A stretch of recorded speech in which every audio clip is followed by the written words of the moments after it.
Imagine the harsh plains of the Germanic frontier, far from the marbled grandeur of Rome. The biting wind, the distant clang of steel, the relentless demands of empire pressing in from all sides. Here, amidst the chaos of protracted war, sat not a conqueror consumed by glory, but an emperor consumed by thought. Marcus Aurelius, his reign, a crucible of plague, betrayal, and ceaseless conflict, saw the Roman world teetering on the brink. In the flickering lamplight of his campaign tent, he would open his personal journal, not to strategize war, but to wage a far more intimate battle, the struggle with mortality. The pages, now known as Meditations, whisper across 2 millennia, revealing a man burdened by immense duty, haunted by loss, his children, his wife, his closest friends claimed by the very plague that ravaged his empire, yet striving for a profound inner peace in the face of the ultimate inevitability, death. Marcus Aurelius, the most powerful man in the world, bore a solitude few could comprehend. His purple robe cloaked not only an empire but a deep introspective mind, constantly wrestling with the transient nature of power, the fleeting loyalty of men, and the ever-present fragility of life itself.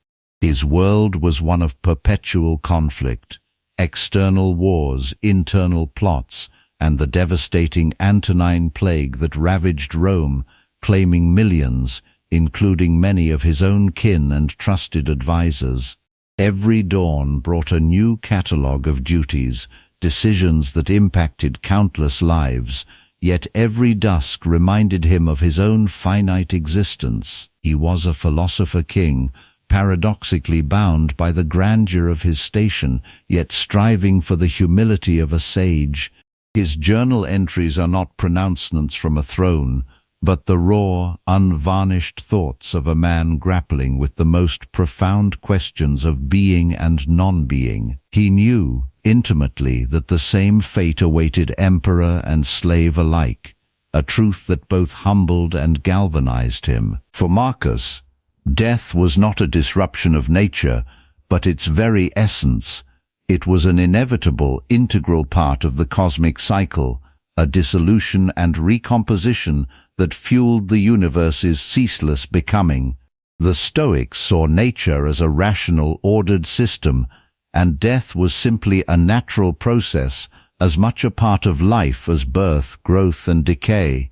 Everything that happens is as normal and expected as the spring rose or the summer fruit, he mused in his meditations, seeking comfort in this grand design. This perspective, though intellectually sound, required a profound psychological acceptance. To fear death for Marcus was to fear nature itself, to resist the very current of the cosmos.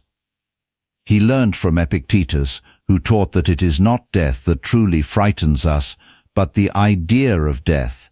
Marcus strived to strip away these frightening notions, to see death for what it truly was, a natural change, a transformation, like a leaf falling from a tree in autumn, beautiful in its inevitability. Central to Stoic thought is the concept of indifference. Things like wealth, health, pleasure, and even life itself are considered indifferent, meaning they are not inherently good or bad. They are merely opportunities for virtuous action. Only virtue is truly good, only vice is truly bad. Death then falls squarely into the category of an indifferent. It neither adds nor detracts from one's moral character. For Marcus, this was a difficult but liberating truth. To fear death, to lament its arrival, was to assign it a negative value that it did not inherently possess. It was to become enslaved by an externality. He urged himself to view death dispassionately, as a natural event like any other. Death is a rest from the impressions of the senses, from the plaything of the passions, from the wanderings of the mind, from the service of the flesh, he wrote, attempting to reframe it not as an end, but as a liberation from the very things that cause us distress in life. This isn't a morbid fascination, but a strategic philosophical move to strip death of its terror, to diminish its power over the rational soul. The ephemeral nature of human existence was a recurring motif in Marcus's reflections. He saw empires rise and fall, generations succeed one another, and individuals, no matter how great, vanish into the vast ocean of time. Of the life of man, its duration is a point, he observed, its substance flowing, its perception obscure, the whole composition of its body liable to decay, its soul a restless vortex, fortune uncertain and fame doubtful. This wasn't meant to induce despair, but to underscore the urgency of living virtuously now. If life is but a fleeting moment, then to waste it on trivialities, on anger, or on fear of what is inevitable, is the greatest folly. The past is gone, the future is uncertain. Only the present moment, the now, is truly ours to shape with reason and virtue. His contemplation of the brief spark of individual life against the backdrop of eternal time aimed to focus his attention on what truly mattered, the cultivation of his inner character, the only thing not subject to time's relentless current. Much of our suffering, Marcus understood, comes from dwelling on what is past or fearing what is yet to come.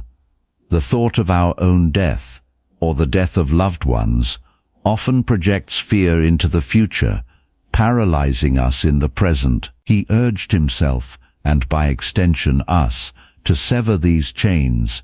Leave the future to Providence, he advised. Let go of your attachment to the past, and free yourself from expectation of the future. The only true domain of our agency is the present moment. By focusing on what is within our control, our judgments, our actions, our character, we can live fully, without the heavy burden of future anxieties or past regrets. Death will come when it comes, and until then our task is to fulfill our duty, exercise reason, and maintain our inner integrity.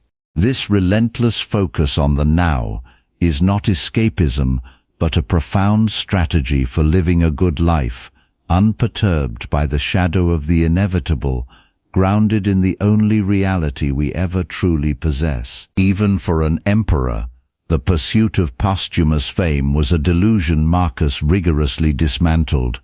He looked around him at the crumbling monuments, the forgotten heroes, the endless procession of emperors and philosophers whose names had long faded into obscurity.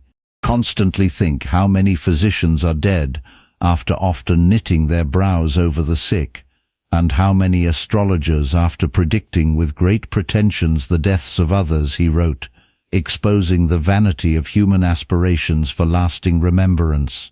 What good is a legacy if all memory is eventually swallowed by time, if even the most famous names become mere sounds and echoes? The opinions of others, especially those yet unborn, are externals beyond our control, and thus ultimately irrelevant to our virtue. Better then to focus on the quality of one's character and actions in the present, for those are the only things truly within one's power and the only true measure of a life well lived, regardless of whether a single soul remembers your name 1,000 years hence. The ideal Stoic sage views death not as a catastrophe to be avoided, but as a natural culmination, a fitting end to a life lived virtuously. Marcus aspired to this readiness, urging himself to be ready to be released and scattered at any moment. He saw life as a journey and death as the ultimate destination, to be approached with equanimity and courage. Seneca in his letters advised, "Let us prepare our minds as if we had come to the very end of life. Let us postpone nothing. Let us balance life's books each day." For Marcus, this meant living each day as if it were his last, not with reckless abandon, but with profound intentionality and virtue. Death, when it arrives, should find us not clinging desperately to life, but embracing its arrival as a part of the grand design, a willing exit from the stage of existence, a peaceful passage into the next phase of cosmic order. This readiness is not a desire for death, but a liberation from its fear. In the Stoic view, death is the ultimate act of recycling, a return of our constituent parts to the universal whole. Our bodies decompose, returning to the earth and elements from which they came. Our pneuma, or animating spirit, returns to the universal reason, the logos, which permeates the cosmos. Marcus found comfort in this idea, seeing his own dissolution not as an annihilation, but as a reintegration. Soon you will die, and yet you are not simple but compound, he reminded himself. His physical being would dissolve into the elements, his rational soul merge with the universal soul. There is no individual afterlife in the conventional sense, but a peaceful absorption back into the rational order of the universe. This perspective removes the sting of personal loss and fear of the unknown, transforming death into a homecoming, a return to the source of all things, a natural and beautiful completion of the cycle of existence. Despite his profound contemplation of death, Marcus never advocated for withdrawal or fatalism. On the contrary, his awareness of life's brevity intensified his commitment to duty. Every moment think steadily as a Roman and a man to do what thou hast in hand, with perfect and simple dignity, he instructed himself. The looming shadow of mortality did not excuse him from the burdens of emperorship, it made them more urgent. To live virtuously, to serve humanity, to uphold justice, these were the tasks given to him by Providence, to be pursued with unwavering dedication until his very last breath. Death was not a reason to abandon one's post, but a reminder to fulfill it with diligence and honor, knowing that the opportunity for action is finite. His personal struggle with death was intrinsically linked to his unwavering commitment to his responsibilities, a testament to the Stoic ideal of living according to nature and reason, embodying virtue through every action. Ultimately, Marcus's confrontation with death was a test of his inner citadel, the fortress of his rational mind and character. Death is the ultimate externality, something entirely beyond our control. To fear it is to surrender our inner peace to external forces, to become a slave to opinion and instinct. The Stoic path is one of reclaiming sovereignty over one's inner world. By understanding death's nature, by accepting its inevitability, by recognizing its indifference, Marcus sought to disarm its power over him. It was a practice, a daily exercise in mindfulness and resilience. The soul is dyed the color of its thoughts, he wrote, and he worked tirelessly to ensure his thoughts about death were grounded in reason, not irrational fear. His meditations are a testament to this ongoing struggle, a philosophical bulwark against the universal human dread, built brick by painful brick of self-reflection and rigorous logic, aiming for an impregnable serenity. The final entries of Marcus Aurelius's Meditations are not a grand summation, but a continuation of his philosophical struggle, a man still striving for wisdom until the very end. He died not in battle, but of disease, far from Rome, amidst the very campaigns he so tirelessly recorded. His passing, like his life, was a testament to the Stoic ideal, to meet fate, whatever it may bring, with dignity and acceptance, his mind steadfast, his duty fulfilled. His meditations on death are not a morbid preoccupation, but a profound call to life. By confronting the ultimate end, he sought to sharpen his focus on the present, to purify his actions, and to live with unwavering virtue. He understood that true peace comes not from avoiding death, but from integrating it into one's understanding of existence. It is a reminder that our time is finite, our opportunities precious. What we do, what we think, how we choose to be, in the brief flicker of our existence, is all that truly matters. The Emperor's private journal offers us this enduring wisdom that by embracing our mortality, we paradoxically free ourselves to live more fully, more truthfully, and more profoundly. The shadow of death then becomes not an antagonist, but a profound teacher, illuminating the precious gift of life itself, demanding that we live it with purpose and integrity.